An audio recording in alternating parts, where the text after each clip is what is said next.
The rain pounded against the tinted windows of his luxury car, but he barely noticed. His hands gripped the steering wheel, knuckles turning white as his chest rose and fell in heavy breaths. He had faced boardrooms full of investors, crushed competitors without blinking, and built an empire from nothing, but now he sat frozen, staring at the small house just a few feet away. A house that held a truth he had spent years running from. Inside, laughter echoed. Light spilled through the curtains, a soft glow against the dark sky. He didn't need to see the faces to know who was in there. He already knew, and for the first time in his life, he was terrified. He had told himself it wasn't his problem, that he had done the right thing years ago. He had been young, reckless, focused on his future. He had made a decision, one that had cost someone else everything. And now that same decision was staring him in the face, demanding to be acknowledged. A car pulled into the driveway. He tensed. A woman stepped out, balancing a grocery bag on one hip as she reached to open the door. Her movements were tired, practiced. He watched as she turned, and for a brief moment, the porch light illuminated her face. His chest tightened. He knew that face. He had loved that face once. And then, before the door could shut, a small figure rushed toward her, a child, arms outstretched, giggling as she scooped them up. His breath caught. That was his child. His. And they had no idea he was sitting just a few feet away, desperate for a second chance. But did he even deserve one? He couldn't move. He couldn't breathe. The sight of them, of her, of the child he had turned his back on, left him paralyzed. The warmth inside that house, the laughter, the life he had chosen to ignore, was now just inches away, and yet he felt like he was standing at the edge of a cliff, one step away from falling into something he could never undo. The child's laughter faded as the front door closed. He swallowed hard, his throat tight. What had he expected? That he could just show up after all these years, walk up to that door, and be welcomed with open arms? That the past would simply erase itself the moment he decided he was ready to face it? He should leave. He had told himself that before he even got here, but his hands wouldn't turn the key in the ignition. His body refused to listen. Instead, he sat there, watching the house, the soft flicker of the TV, flashing against the curtains, shadows moving behind them, a life unfolding without him. A life that had learned to exist in his absence. Regret sat heavy in his chest, pressing down with a weight he couldn't shake. He had everything a man could want. Money, power, respect. He was the kind of man people looked up to, feared even. But right now, none of that mattered. Not when he was just a ghost, watching from the outside, knowing that inside that house was the one thing he had never been able to buy back time. His phone buzzed on the dashboard. He blinked, tearing his gaze away as the screen lit up with a familiar name. He hesitated before answering. "Yeah," he said, his voice rougher than he intended. "Where are you?" The voice on the other end was sharp, impatient. He glanced back at the house. "Out. You were supposed to be at the event an hour ago." He barely registered the words. A year ago, a missed event would have meant something. He would have cared. But right now, it felt so insignificant compared to the storm raging inside him. "I'll be there soon." He hung up before he could hear the inevitable frustration in response. He wasn't going to the event. He wasn't even sure if he was going anywhere. His eyes went back to the house, to the past he had abandoned, and for the first time in years, he found himself wondering, would they ever forgive him? Would he ever forgive himself? He wasn't ready to face them. Not yet.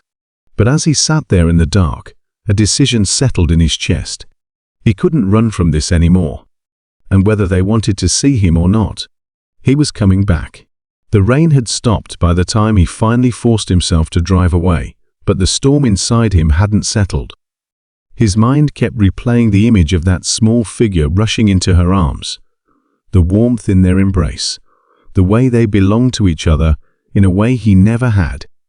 He had no right to feel this way. No right to sit in the dark, watching like a stranger, after years of silence. But the regret was there, thick and suffocating. Years. He drove aimlessly, city lights blurring past, his grip on the wheel unsteady. He should have gone to the event, smiled, shaken hands, played the part of the man everyone believed him to be. Instead, he ended up somewhere else entirely. A small parking lot, nearly empty, outside a building he hadn't stepped foot in for years. The diner was the same as he remembered. The faded neon sign flickering above the entrance, the smell of coffee and grilled food seeping through the cracks of the door. He hesitated before stepping inside, the bell above the door jingling as he walked in. A few late-night customers sat at the counter, but he barely noticed them. His eyes went straight to the back, to the woman refilling a coffee cup, her movements tired but familiar. She turned, and for a second, everything stood still. Her expression didn't change, but he caught the slight tightening of her jaw, the way her hands stiffened around the coffee pot. He had expected worse. She set the pot down and walked toward him, stopping just a few feet away. "You shouldn't be here." "I know." He shoved his hands into his pockets, suddenly unsure of himself. I needed to see you." She let out a soft, humorless laugh. "Now you need to see me." Her voice was quiet but sharp. "That's funny. Because I needed you years ago." He looked away, the guilt hitting him like a punch to the gut. She sighed, rubbing a hand over her face, before shaking her head. "What do you want?" He opened his mouth, but the words didn't come. He wanted to say everything, to explain, to ask if she ever thought about him the way he thought about her. But that wasn't why he was here. "I saw you," he admitted, "at the house." Her face went cold. "You were watching us?" "It wasn't like that," he said quickly, but even to his own ears, it sounded weak. "I didn't mean to, I just—" She crossed her arms, waiting. "I saw the kid." His voice dropped slightly. "I saw my child." Something flickered in her expression, something guarded and unreadable. "Your child?" She let out a slow breath, shaking her head. "No, my child. You made that choice, remember?" He swallowed hard. "I was young. Stupid." She gave him a long, hard look. "And now? You're what, older and just as selfish. I want to make it right. Make it right." She repeated the words like they didn't make sense. "Do you have any idea what it's been like? Do you know how many nights I spent wondering if I made the right choice raising that child alone?" He flinched, but she wasn't done. "I used to think maybe, just maybe, you'd show up. Maybe you'd change your mind. But you didn't. And now you want to make it right." She shook her head. "You don't just get to walk back in when it's convenient for you." He had known this wouldn't be easy, but hearing the anger, the pain in her voice, made it feel impossible. "I just want a chance," he said, his voice quieter now. "Please." She stared at him for a long time before finally speaking. "It's not about what you want anymore." She turned and walked away, leaving him standing there with the bitter taste of regret, knowing this was only the beginning. He didn't remember leaving the diner. One moment, he was standing there, watching her walk away, and the next, he was back in his car, staring at his own reflection in the windshield. The weight of her words pressed down on him, heavier than anything he had carried before. He had expected anger, had prepared for it, but hearing it, feeling it, was something else entirely. She was right. He had made that choice. And now, no matter how much he wanted to, he couldn't undo it. The city lights blurred as he drove, not even sure where he was going, until he found himself back in front of the house. The windows were dark now. They were asleep. Safe. Unaware that he was here, standing on the edge of their world, wondering if he'd ever be allowed inside it. He sat there for a long time, his mind tangled in memories he had tried to bury. The day he walked away. The moment he told himself, It was the right thing to do. The years that followed, filled with success, wealth, power, everything he thought he wanted. But none of it felt like enough now. A shadow moved behind the curtains. His breath caught, his pulse hammering. Then, slowly, the porch light flicked on. His heart pounded. The front door opened, and she stepped outside. Her arms were crossed, her expression unreadable as she stood there, looking straight at him. For a second, he thought she might turn away, go back inside, lock the door, shutting him out for good. But she didn't. Instead, she took a step forward, then another, and then she was standing at the edge of the porch, the distance between them still wide, but not impossible. He opened the car door, stepping out, his movements slow, uncertain. The night air was thick, tense, filled with everything they weren't saying. She took a deep breath. "You don't stop, do you?" He shook his head. "I can't." Her eyes searched his, looking for something, maybe an answer, maybe a reason to send him away. "What do you want from me?"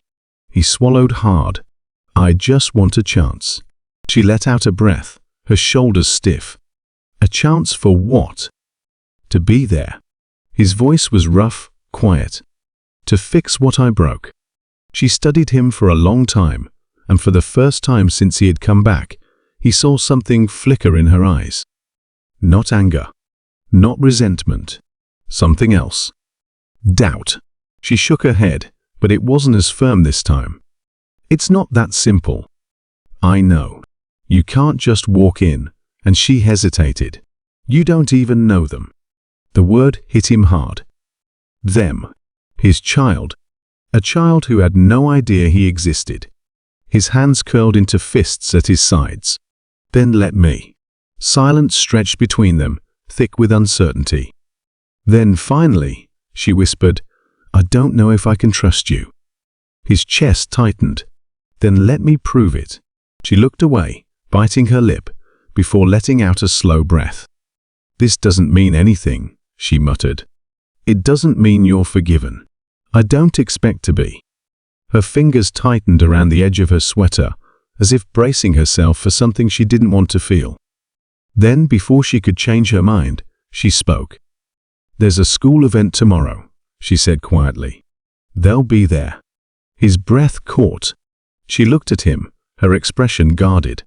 "Don't mess this up." Then she turned, walking back inside, the door clicking shut behind her.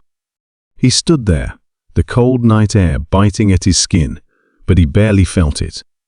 Because for the first time in years, he had a chance, and he wasn't going to waste it. The night felt heavier as he stood there, staring at the closed door. The words replayed in his head, "There's a school event tomorrow." A chance. A sliver of an opening. But also a warning. Don't mess this up. Sleep didn't come easily. When he closed his eyes, all he could see was that small, happy figure running into her arms, a life that had existed without him. The weight of what tomorrow meant settled deep in his chest. He wasn't just walking into that event. He was walking into a world that had learned to live without him. A world that didn't need him. Morning arrived too soon, the restless night doing nothing to clear his mind. He found himself standing in front of his closet, staring at rows of suits, expensive shoes, the armor he had worn for years. None of it felt right. He settled on something simple: dark jeans, a sweater, something that wouldn't make him stand out. He wasn't here to impress anyone. He was here to be seen. The school was buzzing with energy when he arrived. Parents chatting, kids running around, the air thick with excitement. He lingered at the edge of the crowd, his heart pounding in a way it never had in any boardroom or negotiation. Then he saw them. She stood off to the side, arms crossed, scanning the crowd. She was looking for him. He took a breath, forcing his feet to move. When her eyes landed on him, something flickered across her face: hesitation, maybe regret. But she didn't stop him. Then he saw the child. They were laughing, holding a small ribbon in their hands, eyes bright with excitement. The sound hit him harder than he expected. It was pure, untainted by the weight of the past. They had no idea who he was. No idea that the man standing a few feet away was supposed to be more than a stranger. He swallowed hard, suddenly unsure of everything. Then, just as he took a step forward, someone else did too. A man. Tall, confident, familiar. The way he walked toward them wasn't hesitant, it was certain, comfortable. The child turned, saw him, and grinned. "Dad?" The word punched the air from his lungs. The man crouched down, ruffled the child's hair, and said something that made them laugh again. Then he straightened, his hand resting on the woman's lower back, his stance easy, natural. Like he belonged there. Like he had always belonged there. A cold wave washed over him. She hadn't said anything about this. About him. His hands clenched at his sides as he forced himself to stay still, to not react, to not let the rage rising in his chest take control. He had spent years thinking he was the only one who had failed, that he was the only one who had abandoned them. But maybe they had moved on. Maybe there had never been a place for him at all. She finally turned, her eyes locking onto his. There was something in them, something guarded, something almost guilty. He didn't move. She took a hesitant step forward, the man beside her, noticing and following her gaze. His expression shifted the moment he saw him. His grip on her tightened slightly, protective. The unspoken message was clear. You don't belong here. He had come here thinking he was fighting for a second chance. But now for the first time, he wasn't sure there was one left to fight for. He stood frozen, the world around him shrinking. The laughter, the chatter of parents, the excited voices of children, it all faded into a dull hum. The only thing he could focus on was the man standing next to her, the ease in the way he fit into their lives. The way his child had called him Dad. His stomach clenched, the word echoing in his mind. He had come here believing he had a chance, that even after everything, there was still something left to fight for. But what if he was too late? What if the place he had abandoned had already been filled? She walked toward him, slow and cautious, her arms crossing over her chest like she was bracing for something. He forced himself to meet her gaze, to keep his face unreadable, even as his hands curled into fists at his sides. You didn't tell me about him. His voice was low, but the weight behind it was impossible to ignore. Her expression flickered. Because it wasn't relevant. His chest tightened. Not relevant? He let out a sharp breath, shaking his head. I came here to fix things. To prove that his voice caught, but he swallowed it down. And now I find out there's already someone else? She looked away for a moment, her fingers tightening around the sleeves of her sweater. He's been here, she said finally. From the beginning. Something inside him cracked. He had spent years thinking of the life he left behind, of the people he hurt. But he had never imagined this. That while he had been drowning in his own guilt, someone else had stepped in and done what he was too much of a coward to do. He glanced back toward the man, who was watching them now, his eyes steady but unreadable. He had the look of someone who had already won. Someone who had no reason to be threatened.